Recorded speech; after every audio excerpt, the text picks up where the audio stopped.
तो फिर ग्रहण करो परमेश्वर की सामर्थ को, परमेश्वर के वचन को, और जो इस वर्ड को विश्वास के साथ रिसीव करेंगे।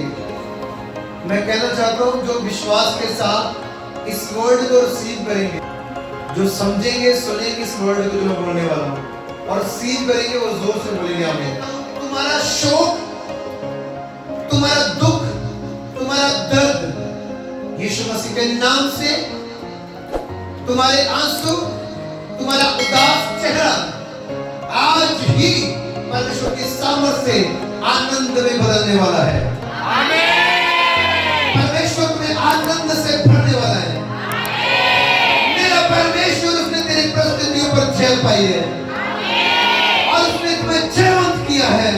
आमीन। तुम जयवंत परमेश्वर की संतान हो। आमीन। तुम जीते हुए परमेश्वर की संतान हो। आमीन। देख तेरी उदासी हुई तेरे आनंद में बदलने वाली है।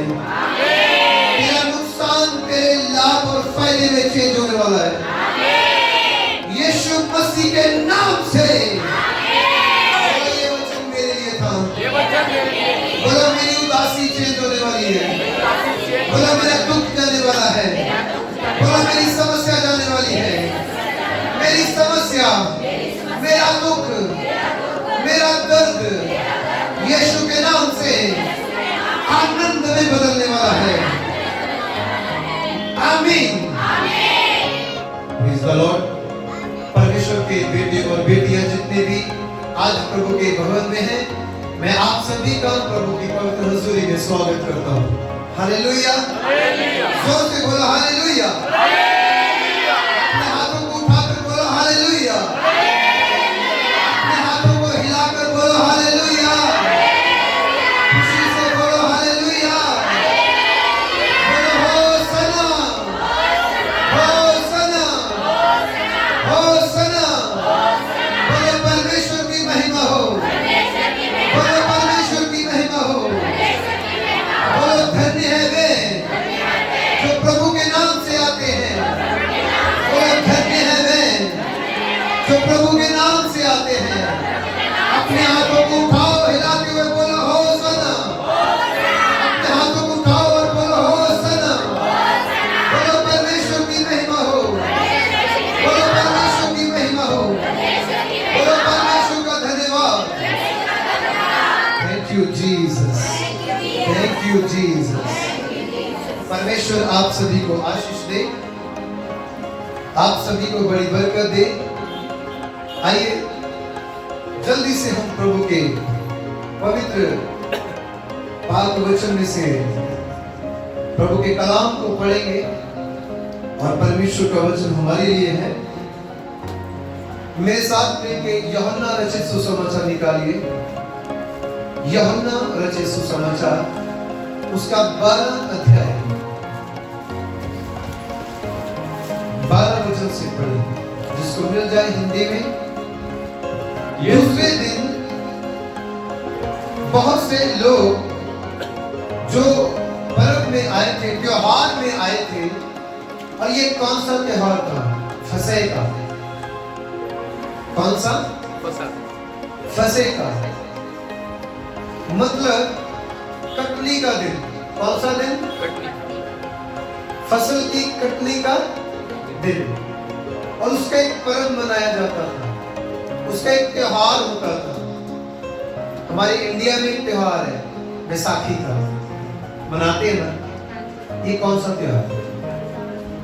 ये ऐसे यहूदी लोग कटनी के समय, इजरायली लोग कटनी के समय एक त्योहार मनाते थे जिसे कहते थे फसह का पर्व।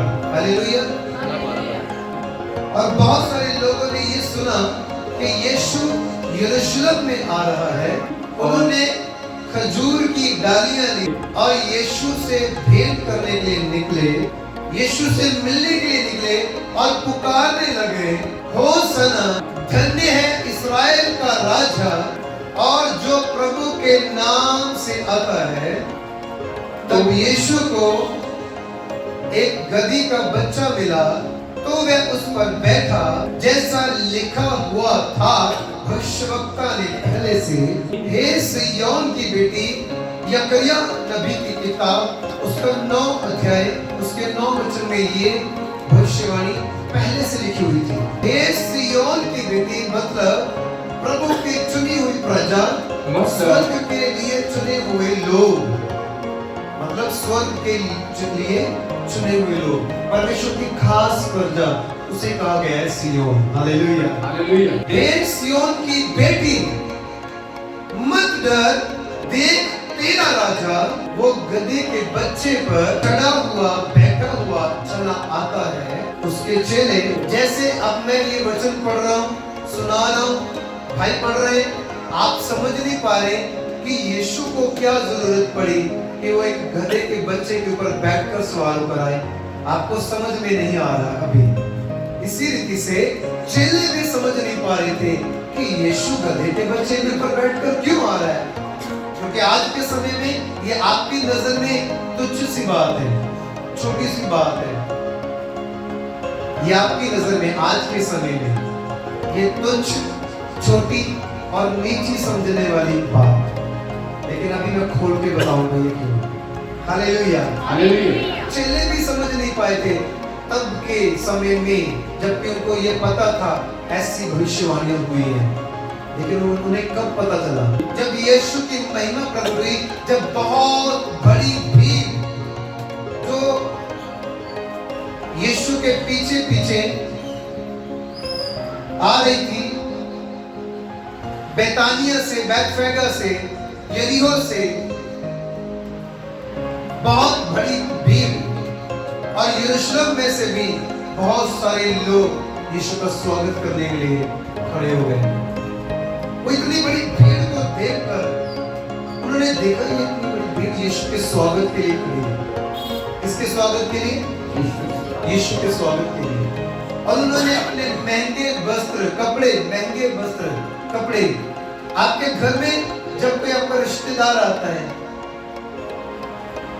जब आपको कोई रिश्तेदार आपके घर में गेस्ट आते हैं, तब मैंने देखा बहुत सारे लोग अपने नए वस्त्र अपने निकालते हैं, जिसको आम वो यूज नहीं करते, इस्तेमाल नहीं करते, तो अपनी अलमारियों से जो भी उनके रखने के स्थान है उसमें से वो महंगे और नए वस्त्र निकालकर बिछाते हैं कि हम अपने आए हुए गेस्ट का क्या करें? ऑनर करें, आदर करें। हालेलुया, ऐसे होता है, ऐसे होता है। जब यीशु यरूशलेम में आ रहा है, यरूशलेम के वासियों को पता चला, यहूदियों को पता चला, यहूदी रब्बियों को पता चला, तब क्या हुआ? बैतफेगा से, बैतानिया से, यरीहो से बहुत बड़ी भीड़ पहले से यीशु के पीछे, और आगे भी बहुत बड़ी भीड़ यीशु का स्वागत करने के लिए खड़ी। महंगे महंगे कपड़े, जो वो समझते हैं ये महंगे कपड़े हमारे लिए, और जिसे वो अपने गेस्ट के लिए, अपने राजा के लिए, यीशु के स्वागत के लिए वो ऐसे ही रास्ते में बिछा रहे हैं, रास्ते में बिछा रहे हैं कि यहाँ से यीशु गुजरे। Hallelujah, hallelujah. खजूर की डालियां, और सिर्फ खजूर की डालियां नहीं, बल्कि जो घने वृक्ष थे, घने वृक्ष, ऐसे कोई आम वृक्ष नहीं, जिनके पत्ते, डालियां घने थे, बहुत ज्यादा पत्तों से, जिनकी डालियां भरी हुई थी, ऐसी डालियों को यूज किया जाता। और ओल्ड टेस्टामेंट में लेवी व्यवस्था की पुस्तक में लिखा 23 अध्याय में, झोंपड़ियों का जब पर्व आता था तब भी खजूर की डालियां और घने वृक्षों की डालियां यूज की जाती। Hallelujah, hallelujah, hallelujah. अब मैं आपको थोड़ा सा इसे ब्रीफ करता हूं, थोड़ा सा आपको मैं क्लियर करता हूं। यीशु का ये शाही दाखिला यरूशलेम में एक विजय प्रवेश, एक जयवंत प्रवेश यरूशलेम में, जबकि वहां के जो धर्म के ठेकेदार थे वो यीशु के विरोध में, वो यीशु को मारना चाहते थे, मार डालना चाहते थे।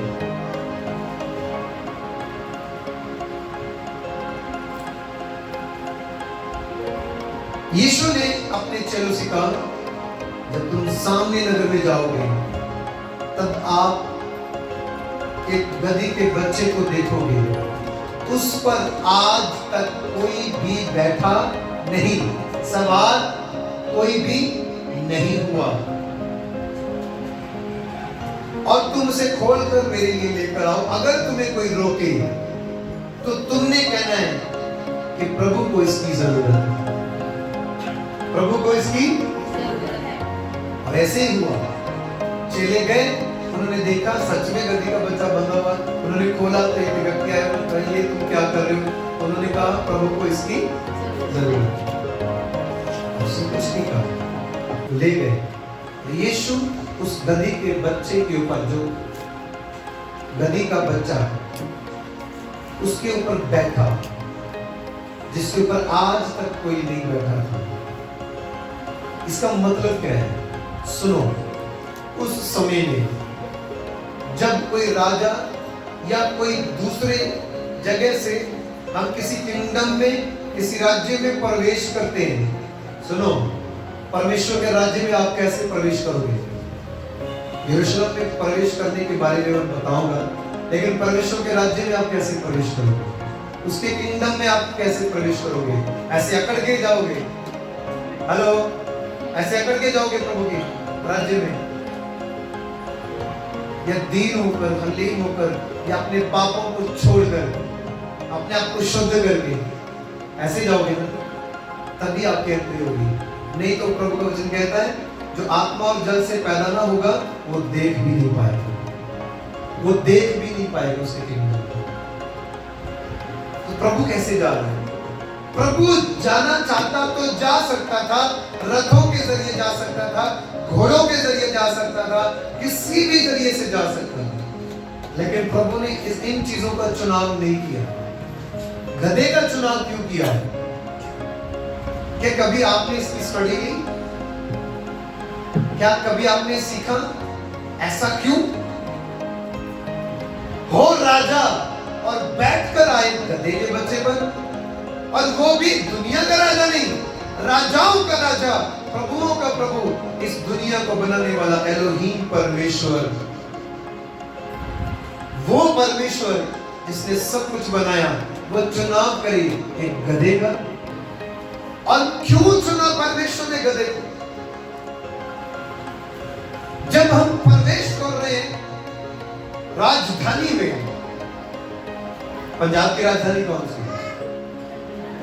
इजराइल की राजधानी कौन सी? यरूशलेम। मेन शहर यरूशलेम, जहां पर राजा बैठकर शासन करता था। Hallelujah, hallelujah. और वहां प्रवेश कर रहा है यीशु। घोड़ों पर आने का मतलब, रथों पर आने का मतलब चैलेंज करना है। एक राजा का दूसरे राजा को चैलेंज करना है, हथियारों के साथ आना, घोड़ों पर आना, रथों पर आना, हाथियों पर आना, ये चैलेंज को दर्शाता है, चुनौती को दर्शाता है। लेकिन गधे पर बैठने का मतलब अपने आप को हलीम करना, हम्बल करना है, अपने आप को जितना हो सके झुकाना है। समझ में आ रहा है? अपने आप को झुकाना है। इसीलिए प्रभु ने कहा था, बड़ी बड़ी गाड़ियों में आने वाला प्रभु का दास नहीं, प्रभु ने कहा छोटे से छोटा दास आएगा, तुम उसका प्रतिफल पाओगे जब तुम उसे एक ठंडे गिलास पानी का दोगे। हालेलुया, तुम उसका प्रतिफल जरूर पाओगे। और जितना कोई हम्बल होगा, जितना कोई अपने आप को नीचे करके, नम्र करके प्रभु की सेवा में खड़ा है, देखिए प्रभु कैसे है राजा। वो सच में राजाओं का राजा है, वो सच में प्रभु का प्रभु है, लेकिन उसे चुनाव किया एक गधे के बच्चे, उसके ऊपर बैठकर। आपको पता है, आप मार्ग को छोड़ सकते हो, आप निकले हुए मार्ग को भूल सकते हो, लेकिन गधे को एक बार मार्ग दिखा दो, वो कभी भूलेगा नहीं, वो अपने आप चला जाएगा। घोड़ों को आप मार खाते देखोगे, लेकिन गधे के ऊपर जितना मर्जी बोझ डाल दो, उसे लेकर जाएगा, और जिस मार्ग से आप एक बार ले गए वो भूलेगा नहीं कभी, और नाम है गधा। लेकिन कभी भी वो अपने मार्ग को भूलता नहीं।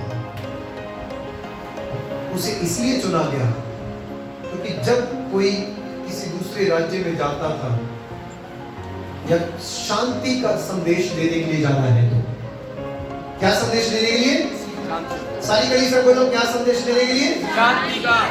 अगर शांति का संदेश देने के लिए जाना है तो गधे के बच्चे पर बैठकर हाथों को उठाकर शांति शांति बोलते हुए जाना है।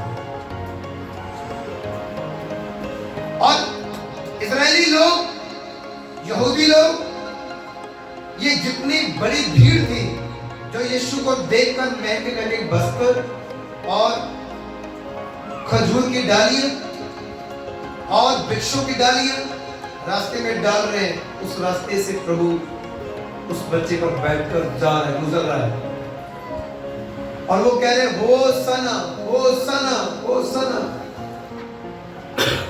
होसना का मतलब आपको मालूम है? मेरे पीछे पीछे बोलो। हिब्रू भाषा में बोलो, हिब्रू भाषा में, इब्रानी भाषा में होसना का अर्थ है प्रभु मुझे बचा, प्रभु मेरी सहायता कर। हालेलुया।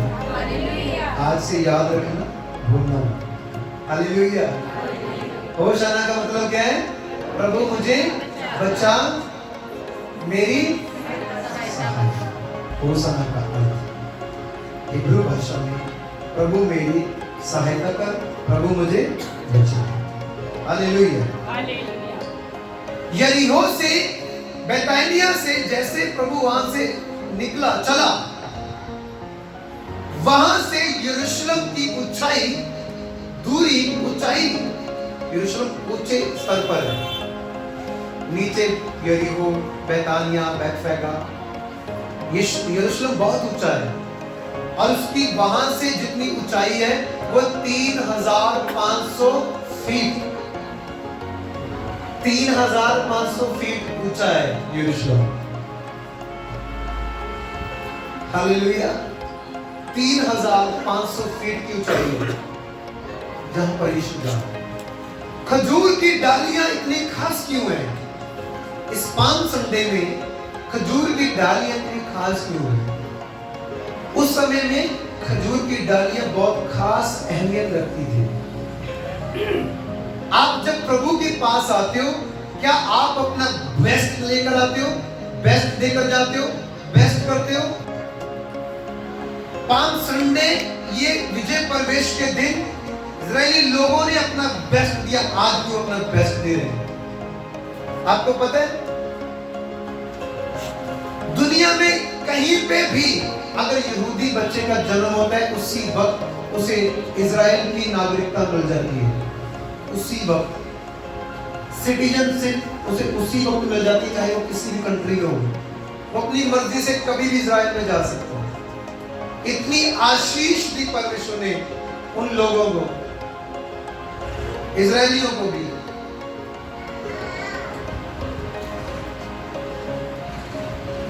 एक भी व्यक्ति आपको किसी की नौकरी करता हुआ नहीं मिलेगा,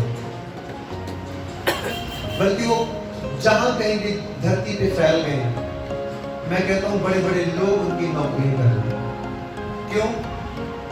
क्योंकि उन्होंने अपनी लाइफ में बेस्ट देना कभी नहीं छोड़ा, अपना बेस्ट करना कभी नहीं छोड़ा। मैं तो कहता हूं आप अपने टाइम का बेस्ट दे दो, वो बड़ी बात है। चर्च में आप अपना बेस्ट दो, टाइम से चर्च में आना शुरू कर दो। आप इसी में जान लेंगे कि आपके कामों में, आपकी लाइफ में परमेश्वर का अद्भुत काम होना शुरू हो चुका है। उनके पास महंगे वस्त्र थे, उन्होंने वो बिछा दिए। खजूर की डाली तोड़ना आसान नहीं है, बहुत ऊंचाई पर होती है। हाँ, तो उन लोगों ने खजूर की डालियां तोड़ी और प्रभु के मार्ग में आपको पता है अरब कंट्री में, इजराइल भी अरब कंट्री में आता है, अरब कंट्री में सबसे ज्यादा बहुमूल्य है खजूर का वृक्ष। कौन सा वृक्ष? बंदा मार दिया, खजूर का वृक्ष तोड़ लिया, एक बराबर सेम सजा मिलेगी।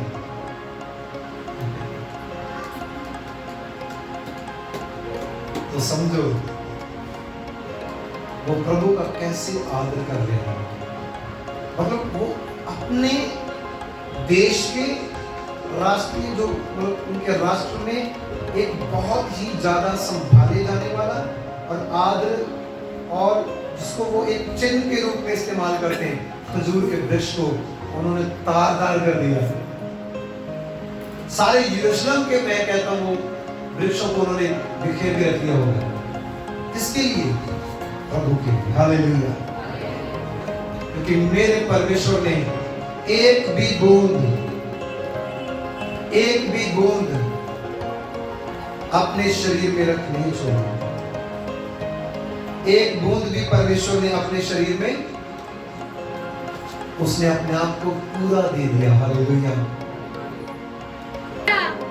इस दुनिया में बहुत सारे नबी, पैगंबर, धार्मिक लोग, धार्मिकता पे चलने वाले लोग आए,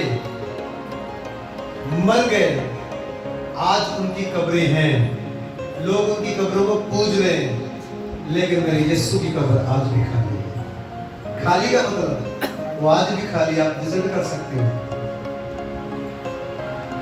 नहीं तो YouTube पे निकाल लो, गूगल पे निकाल लो, द टम्ब ऑफ जीसस, खाली है। क्योंकि यीशु था, अब नहीं, वो मुर्दों में से जी उठा। इन लोगों ने प्रभु का स्वागत किया, इजरायलियों ने प्रभु का, यहूदियों ने प्रभु का, बहुत सारे यहूदी रब्बियों ने भी प्रभु का स्वागत किया, याजकों ने प्रभु का स्वागत किया, भीड़ ने प्रभु का, जिन्होंने चंगाई पाई थी उन्होंने प्रभु का, जो अंधे थे जिनको प्रभु ने आंखें दी उन्होंने, जो 4 दिन बाद मुर्दों में से जिसको जिंदा किया उसने भी प्रभु का क्या किया। Hallelujah, hallelujah, hallelujah, hallelujah. मैं कहता हूँ आज आपने प्रभु का स्वागत करना है और आज मेरा प्रभु आपके दिलों में आने वाला है। हालेलुया। आज उसकी शांति आपके दिलों में आएगी और आज उसका आत्मा आपकी जिंदगी में काम करेगा। मैं कहता हूँ आपके बंधन टूटेंगे और यीशु के नाम से आपके बिगड़े काम बनेंगे। प्रभु आपकी सहायता करे। आज का दिन विजय दिन है, आज का दिन जयवंत दिन है, विजय प्रवेश का दिन है। मैं कहता हूँ आप अपने घर में प्रवेश करने से पहले आप जयवंत हो चुके हैं। Hallelujah, hallelujah. बोलो मैं अपनी विक्ट्री पा चुका हूँ। मैं अपने घर में जाने से पहले इस चर्च में, प्रभु के भवन में, प्रभु की हजूरी में, अपने घर में जाने से पहले मैं रिसीव कर चुका हूँ अपनी विक्ट्री को, अपने जयवंत होने की लाइफ को मैं जीत चुका हूँ। अपनी परिस्थितियों से, अपनी बुराइयों से, अपनी बीमारियों से, अपने दुखों से, अपनी समस्याओं से, अपनी उदासी से मैं जीत चुका हूँ, क्योंकि मेरे परमेश्वर ने आज विजय प्रवेश किया मेरी लाइफ में, और मैं अपनी लाइफ को प्रभु आपके सामने रखता हूँ, आपके हाथों में देता हूँ। परमेश्वर मेरे लाइफ में आपका कंट्रोल हो, पवित्र आत्मा मुझे कंट्रोल करे और मेरी लाइफ में आपकी जयवंत जीत की ब्लेसिंग बनी रहे, यीशु के नाम से। आमीन, आमीन, आमीन।